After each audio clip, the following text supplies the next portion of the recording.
قد من علاقات اجتماعية، فالحق منهجية ترسم للسلوك طريقا للأخلاق الفاضلة، والحديث عن الحق يستلزم استدعاء مفهوم العدالة باعتباره قانون يضمن للإفراد التمتع بحقوقهم وسلطة تلزمهم باحترام الغير، ويعتبر مفهوم الحق من المفاهيم النبيلة لأنه يساهم في ترسيخ قيم الواجب والحرية والإنصاف.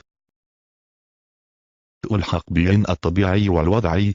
هوبز يرى هوبز أن سبب رغبة الإنسان في الانتقال إلى حالة المجتمع هي الفوضى، حيث أن الإنسان قبل تكوين الدولة والمجتمع كان يتمتع بحق طبيعي ويستخدم القوة للوصول إلى ما يستطيع الحصول عليه. موقف روسو. يرجح روسو أن الإنسان كأن يتمتع بحقوقه في حالة الطبيعة، ومع تغير الأحداث وصل إلى مرحلة المجتمع، وأصبح التعاقد الاجتماعي منفذ لحقوق ثقافية. العدالة أساس الحق. موقف اسبينوزا.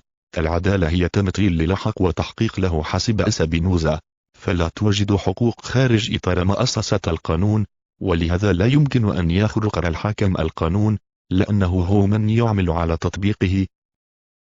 موقف آلن.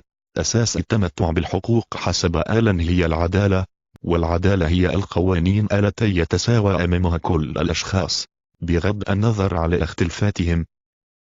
العدالة بين الأنصاف والمساواة. موقف أرسطو. يرى أرسطو أن العدالة يجب أن تتجه نحو الأنصاف، ومعنى ذلك أن يتم تنفيذ القانون وفق فهم سليم له بمراعاة ظروف الإنسان دائما. موقف راولس.